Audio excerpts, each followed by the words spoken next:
Today I'm joined by author Melody Chu to talk about her debut novel, Mathey Girls. Melody writes contemporary fiction featuring complicated Asian American characters. She was born and raised in Cleveland, Ohio, the daughter of two Chinese immigrants from Taiwan. After graduating from Princeton University and Harvard Law School, she's practiced as an attorney in Hong Kong, Beijing, and United States. She now lives in a suburb of her hometown of Cleveland with her husband, 3 children, and 2 dogs.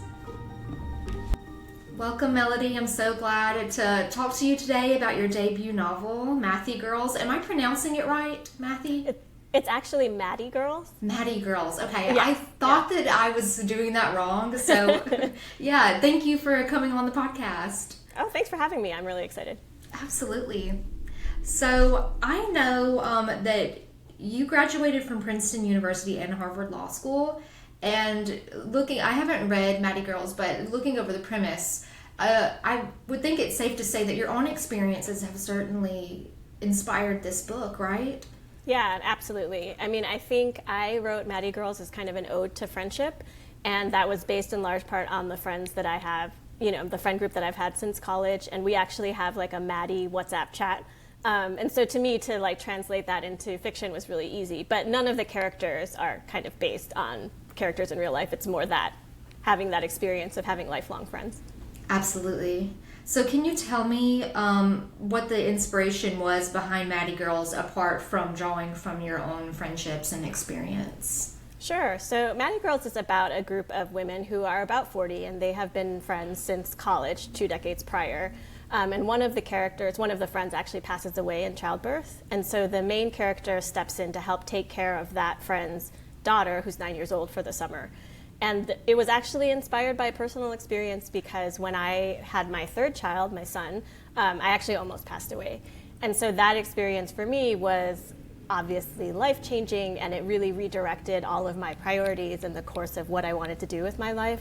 At the time, I was a lawyer, and that's all I was doing. I wasn't doing any creative writing. And it took a couple years for me to kind of go back to creative writing after that experience. But I think that was fundamentally a pivot point for me in terms of kind of re-examining what I wanted out of life and what was really important to me. So with that being said, I'm sure it was definitely because that was drawing from your own experience, a traumatic event. Yep. So in part, it was easy for you to tap into that, but that also had to probably be very hard to kind of move through those motions and relive that experience and give some of it to your story. Yeah, absolutely. I think it was easy in the sense that I was familiar with the subject matter, and it was hard in the sense that the subject matter was really difficult. Yeah.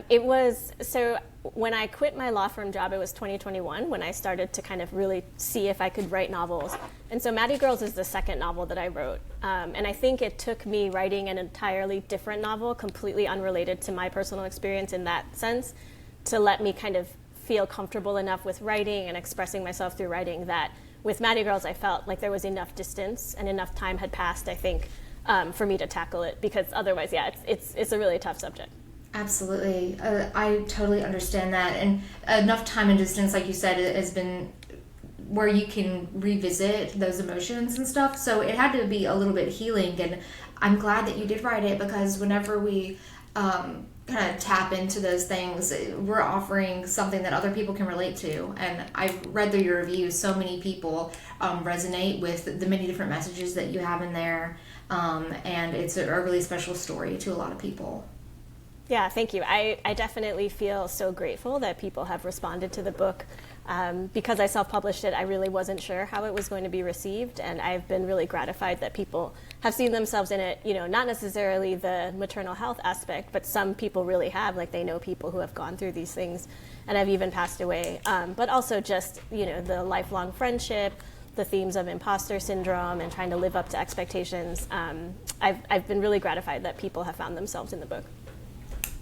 So can I ask you, did you always have a passion for writing, or what was that like, your introduction into that? So I definitely had a passion for writing when I was younger, and when I was, from elementary, middle school, all the way through high school, creative writing was my kind of number one passion.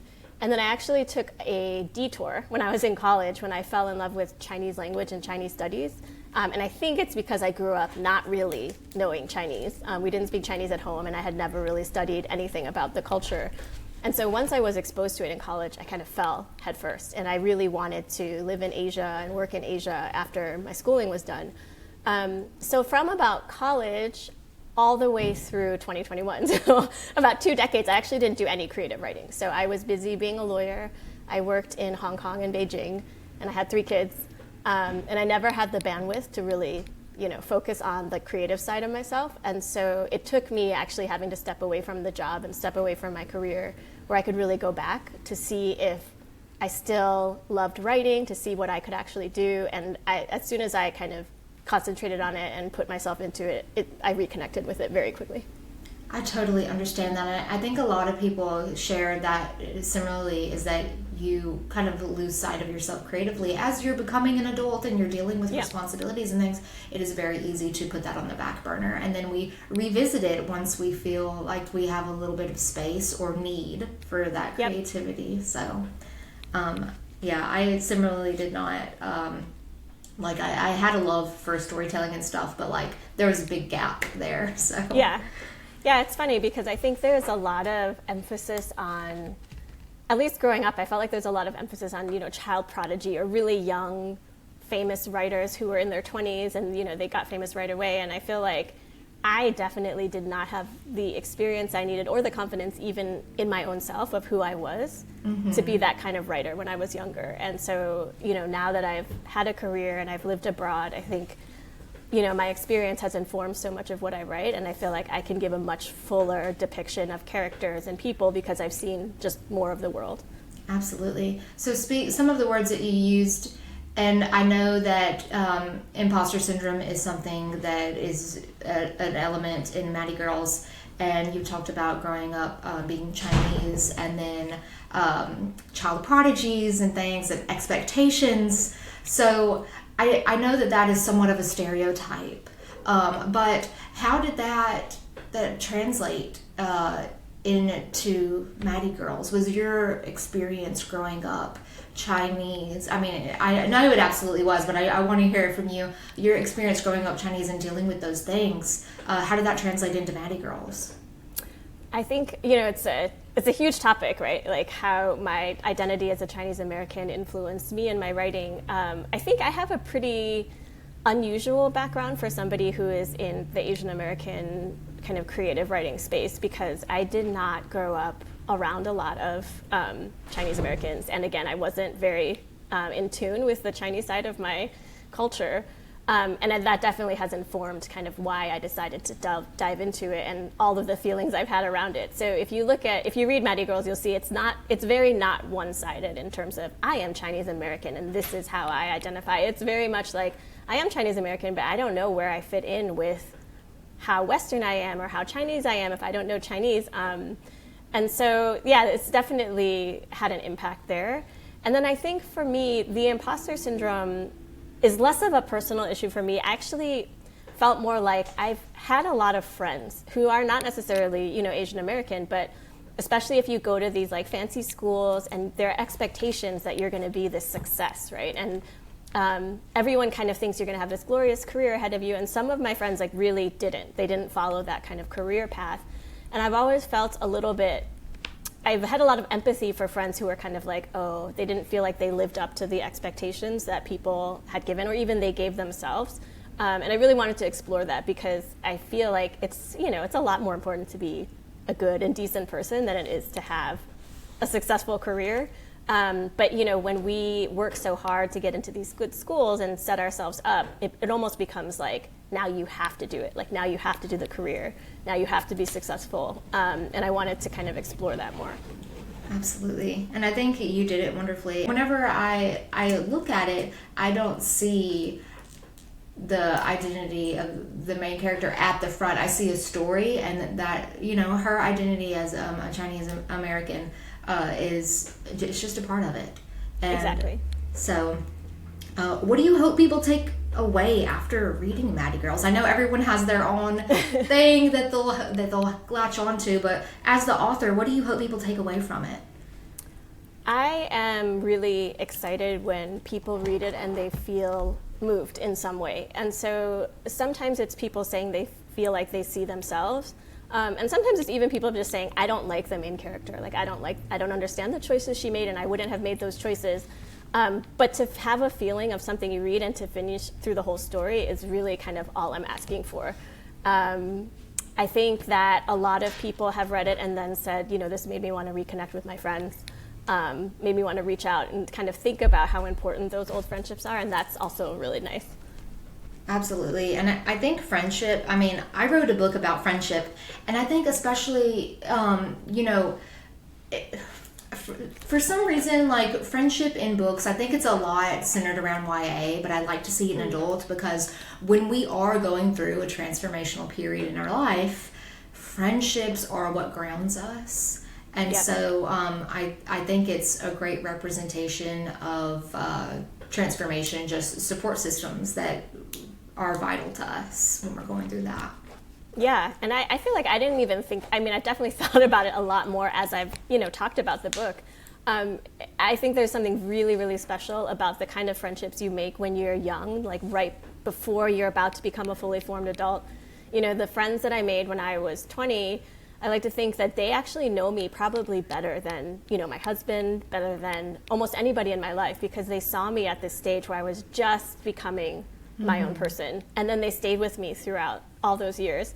And I'm sure, you've transplanted, right, as well. I'm sure you've seen, like, your friends, they all go off and do their different things. They have different jobs. They live in different places. But that connection that you made when you were that young, raw, 20-year-old or whatever is still there. And it's so precious to be able to still have the people that know that young you, as you're older. Absolutely. Like knowing the marrow of someone. Yes. It is so different, because it's like, I don't necessarily, like, I've had the same best friend since I was like 12 years old, and I'm now 31. Yeah. And we don't talk on the phone every day. Exactly. But whenever we do, it's just like nothing has changed because we know each other in that marrow. Exactly. That's exactly. I really like that, the marrow. I think that's totally it. Like, we definitely, my college friend group is super close, but it's not like we see each other all the time. We try to see each other maybe once a year, and we are on WhatsApp, but we're not involved in each other's day-to-day lives. And at the same time, to be. Yeah. Right, exactly. And they don't need to be, right? Everyone has their own things happening, but when I need them, they're there. And do they know me the best? They do, and that's really special. Yeah, and it's nice to see that in stories. So I want to talk about, use the word unlikable, the character. There'll be some people, I'm maybe not generalizing her totally as unlikable, but some of the choices. Yeah. I love that because people are imperfect. They just are. And I like to see, and that's another thing I've seen people say, is it's very like real life. I think that was the term that people were using. So yeah, I appreciate you doing that with the character. If you're making all the right decisions the whole time, the story is boring. Exactly. No, I totally agree. And it's interesting because I don't actually relate to the main character that much, because when I wrote her, I was thinking her kind of dominant trait is her imposter syndrome. So she basically thinks that everyone thinks she's so smart, but she's not really that smart. She works so much harder than people understand, that kind of thing. But by the end of the book, she's kind of realized like she's capable of much more than she thought she was, and she values herself a lot more. And I definitely wanted to explore that journey, but I don't personally look at myself quite in those terms. Yeah, it's interesting. I have found it to be kind of a litmus test of a reader's personality. So readers who are very aggressive and proactive, they tend to kind of really shrink back at this main character. But then readers who might feel like they deal with imposter syndrome or they feel unsure of themselves, they tend to really deep dive, like relate to this character, which I think is fascinating because I never thought that readers' experiences could be that different, but I see it all the time because I do book clubs and stuff, and some people are like, I would never make those choices, and other people are like, I felt every single thing she did was what I would do, you know? It's been pretty interesting. Yeah, I did see that this is a book club book. I too have a book club discussion guide in the book that I wrote because I do like to, it interests me how people, like some people do read a lot more critically than others, or people just latch on to different things and they perceive it differently. And that does interest me a lot. So when you do these book clubs, are you like Zoom calling them in, or are you like present, or like how does that work with you getting to like hear that book club feedback? I have had the pleasure of doing a number of book clubs. So some of them are in Cleveland in person, so I will show up and we'll talk. There was one book club I did where we talked for 4 hours. That was a record. Wow. But then sometimes I will Zoom in as well. And I think that people always have questions for authors, and so it always ends up being a great discussion. People tell me what they think, but then they ask a lot of questions, and I always end up learning something about my writing and myself, which is, it's so surprising to me that even after all this time, I'm still like, oh yeah, I didn't think about that, or, how did I not realize that? And so to me, it's always really interesting and a lot of fun, and I think the readers like it too. Yeah, definitely. I've found that like there could be like a hidden theme that you didn't even try to put in your book, but like getting to hear that from these people is a really cool reflection. Exactly. So do you have any rituals when it comes to your writing process? I think I am not super precious about my writing process, and that's probably because I don't work full-time, for a law firm. I have a very, very part-time job for a law firm right now, so I have a lot of flexibility in terms of my schedule. At the same time, I have 3 kids. So basically, I write when my kids are not around, and I actually don't have an office. I just use my dining table and my laptop. So if it's open and I feel inspired to write, I will write. And I think one lesson I have learned over the last couple of years is that for me, it doesn't work to kind of sit down and write every day. Like trying to force myself to write for the sake of having a writing habit, I get frustrated and I don't think I write well. So what I prefer to do is I prefer to kind of mull over things and really write with intention. And if I'm doing, say, a draft or a first draft especially, I will write every day, but it might be like months of kind of thinking about it and taking notes and kind of mulling over different things that might happen before I will actually start typing the story. Yeah, I agree. I was on Threads today and I saw someone saying like the worst piece of writing advice they ever received was to write every day, no matter what, do it. And there were so many authors chiming in. They were like, yes, absolutely. Like I can't make myself do it. And I don't think we should. I think that's like more of a career author thing for sure. Yeah. Like you're having to clock in for your job. But when you put that pressure on when it doesn't necessarily need to be, or you're not inspired, like, yeah, for me, it just like creates this chaos and maybe puts me in a direction that I don't need the story to go in. So I understand the 3 kids and like you not having, like, how can you have a set, when you've got all these other moving elements. So I don't have an office either. I have like an entry area in the front of my house, and I have my desk over there by the window. But half the time I'm writing in my bed or on my notes app. Right. I mean, we make it work, right? Like we do what we gotta do. I feel like sit in your chair every day for 4 hours at your desk and write. That's like, I think, the classic Stephen King advice. And I feel like it only applies to someone who has someone in their life who can basically manage the rest of their lives, right? So I think his wife probably did all of the heavy lifting, because I know he recommends, like, he doesn't even take Christmas or Sundays, or birthdays. He never takes a break. And to me, I'm like, that is so unrealistic, and it's so intimidating too. If you feel like this is what it takes to be a writer, is you have to be able to, have that kind of commitment. I think most writers probably don't do that. And maybe someday I'll be in a nice enough position where, I feel like I'm so successful in my writing. This is my job. I'm going to do it this way. I'm not there yet, for sure. Yeah. So speaking of one day, I know Mathey Girls is your debut novel. It's the second book you wrote, right? Yeah. So what can we expect from you in the future as an author? Do you have any plans? Yeah, so I have another book that's in the works, and I feel like it's almost ready to kind of go through the querying / publication process. I'm at a little bit of a crossroads because, with Mathey Girls, I self-published it, and I think it did really well for a self-pub debut. But there are some limitations, like in terms of distribution and in terms of getting word out. It's a lot of me shouting into the void at all times. And I would love to have, the backing of a traditional publishing deal. But I also feel like I've learned a lot of skills in writing Mathey Girls. Like I designed the cover and did all the formatting. I did all this stuff on my own, so I know how to do it. And so for my next book, I think I will query for a short period of time this year, and then if it doesn't work out, I'm just going to self-publish, knowing that I have the skills to launch a book on my own. Yeah, querying and trying to having your goal maybe set on trad like totally makes sense, because I mean, getting in bookstores, just like making those connections, getting on like NetGalley, which we can do as self-published authors, but it's not the cheapest. And so, yeah, it can be hard, but your cover looks amazing. Like, just looking at your book, I wouldn't guess that you were self-published, because I think, like, we can't get past it. There is a certain type of expectation around self-published authors. Yeah. But it's changing, too. I think we are more respected than we were in maybe 5 years ago, even. I think so. I mean, I feel like when I was querying my first book, at that time, the advice was, if you self-publish, then you can't go trad. Like, it's kind of like you choose one or the other, and now it's totally different. Now it's like, if you've self-published and it's done well, for sure, like that's exactly what agents are looking for. And it's only been a couple years, you know, since that huge change has happened.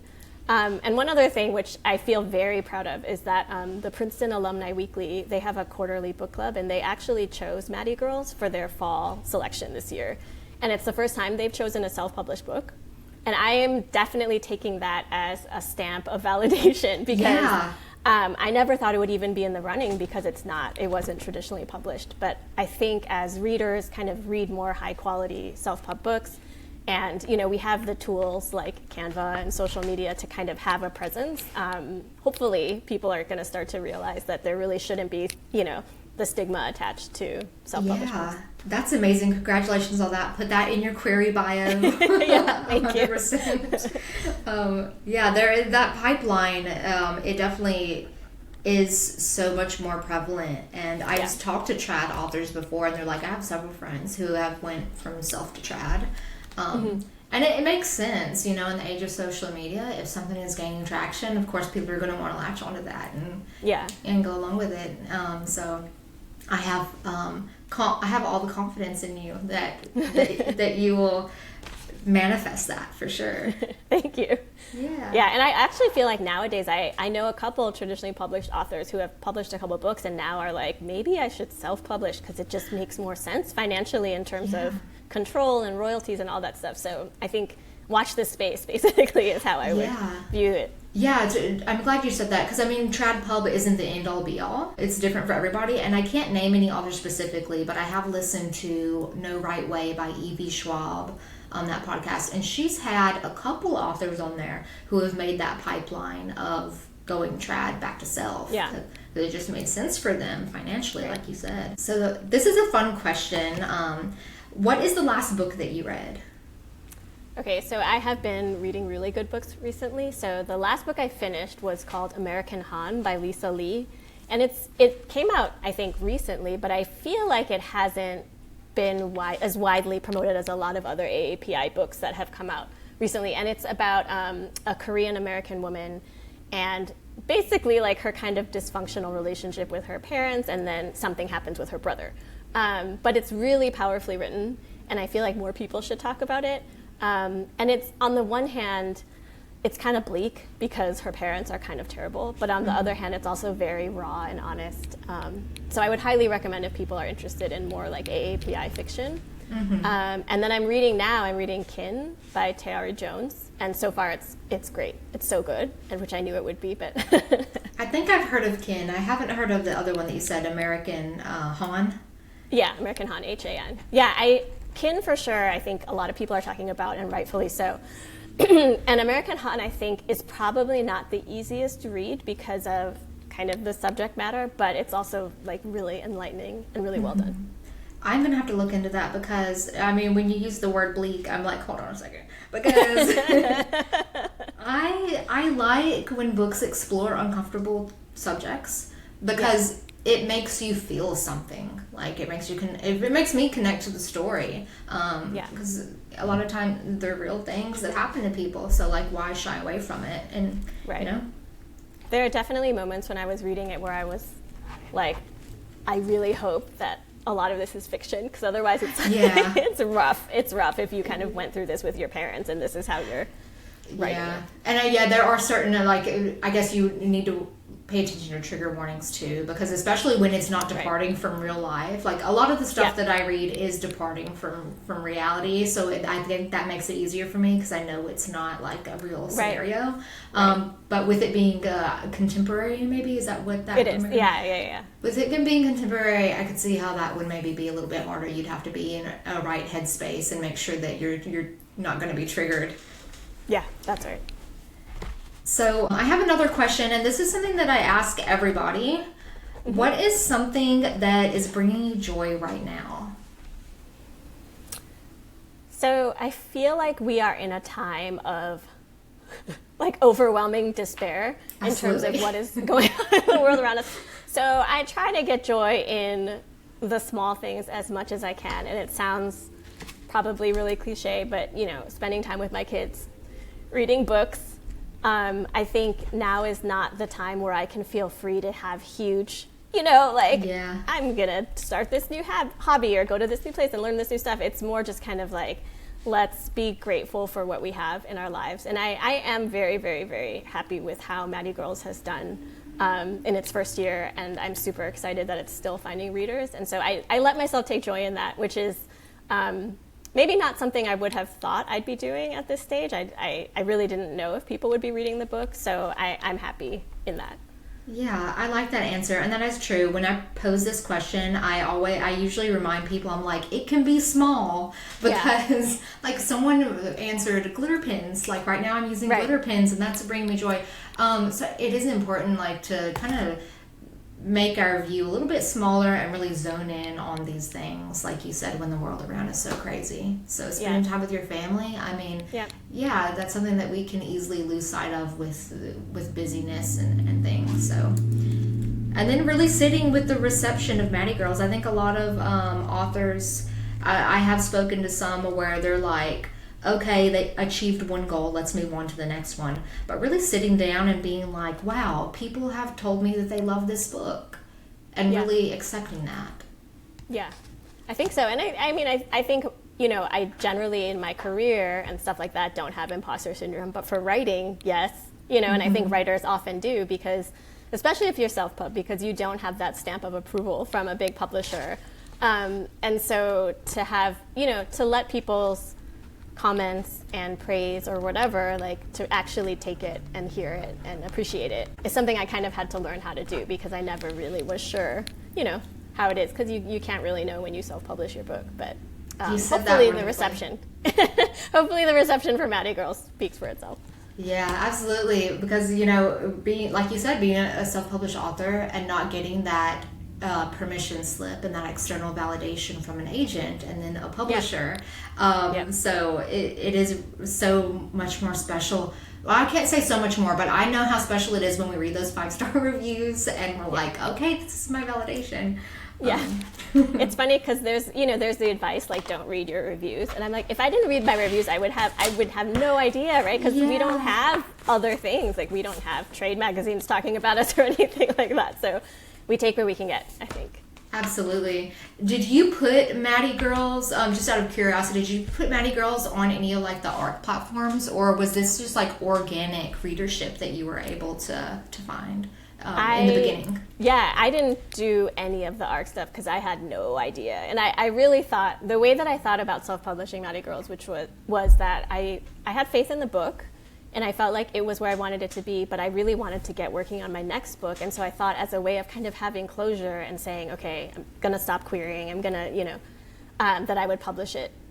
I did not anticipate like how much people would like it and how much I would still be doing for it, which is such a great problem to have, for sure.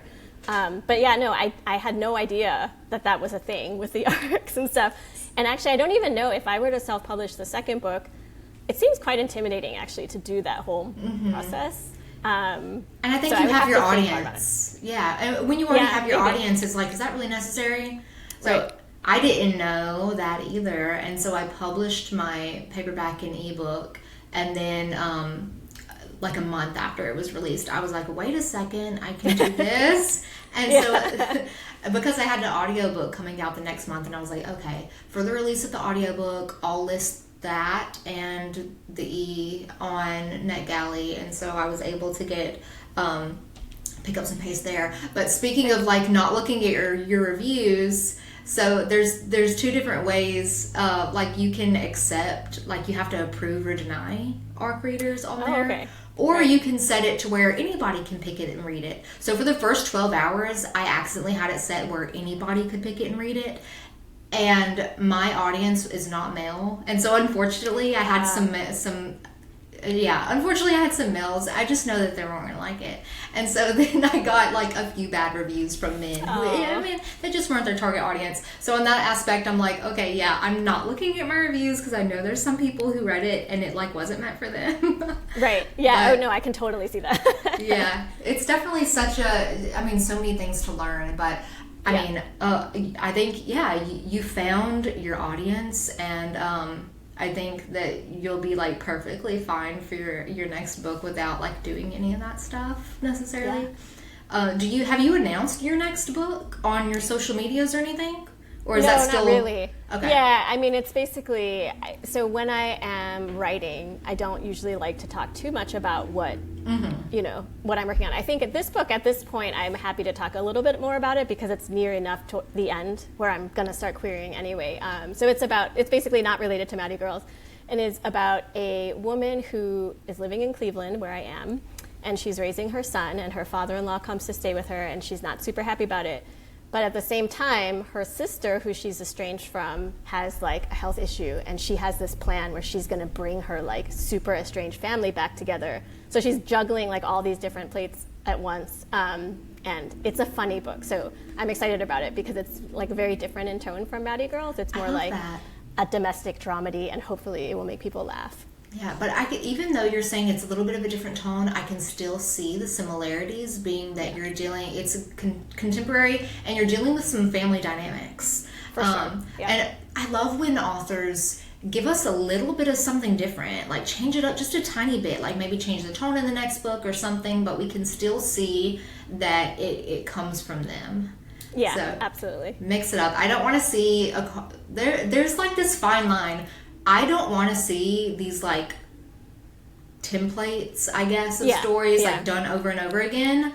But also I understand how readers like, I know like this is what they write, so I know what to expect. The next thing, this is what I'm going to have. And so I think you can do that in a fresh way. And I think like changing the tone, like you said, a tiny bit is a fresh way to do that. Speaking of dramedy, is that something I haven't... I don't know if I would call it a dramedy. The only thing anything close to a dramedy that I've read is Diavola, which is actually a horror in a way. Do you read a lot of, or not a lot, but do you read dramedy, or is that just... So I don't necessarily seek it out because I think it's really hard to tell like from a cover what it is. But I don't know if you've heard of Catherine Newman. She wrote these two books called Sandwich and Wreck. I haven't. And they are both books that are... They're told from the perspective of someone who's probably 50-ish. So she deals with like her aging parents and her kind of adult kids. But her tone makes me laugh every time. Mm-hmm. And so I feel like that kind of sweet spot of you're dealing with like real issues and real people, but at the same time you're finding humor in the situation and you're kind of making the reader laugh while they think. That's kind of where I'm trying to land. Yeah, absolutely. Yeah. Who was that? Catherine Newman? Is that what did you say? Okay. Catherine Newman, Newman. Yeah, I love anything that's like, that is dramatic and then also makes me laugh at the same time. Yeah. Because, I don't know, some like drama is funny. Like, why do we watch TLC? You know? Right, yeah, and I feel like with Mathey Girls, like, I love the book, but it can be hard, just based on the subject matter. And I myself did not want to write another book that was dealt with these kind of heavy things. Like I wanted something that would make me laugh. And the reason why I know that the book is kind of funny is even though I'm on draft like 8, I will still laugh when I read it, which, to me is a really good sign. Yeah. I can't wait to see more about that. I'm looking forward to checking out Mathey Girls and seeing what comes next. Is there anything else that you wanted to add? Anything that we don't know before we sign off? No, just if people are interested in Mathey Girls, it's available in print and ebook and audiobook and on Kindle Unlimited. And if people want me to join book clubs, reach out. My email's on my website, and I love chatting with readers. Perfect. So where can they find you on social media? I'm going to add everything in the show notes, by the way, but where are you most active? I think it's probably, so Instagram is where I have the most kind of up-to-date stuff, and it's Melody Chu _author. And then I'm also on Threads at Melody G Chu, and that is more kind of like musings. It's not really like book promotion. So the book promotion stuff is definitely on Instagram. Perfect. Well, thank you for joining me. I had a wonderful time chatting with you, and I appreciate you. Thank you, Emily. Go check out Mathey Girls, available in multiple formats. As mentioned, I have Melody's social media links and everything in the show notes. And if you are interested in having her join in on a book club, she is open to do that, which is really amazing because I don't hear that from a lot of authors. So thanks for listening, and stay tuned. Next week I'm going to have another author on, Catherine Rose, the author of City of Lights and Skulls.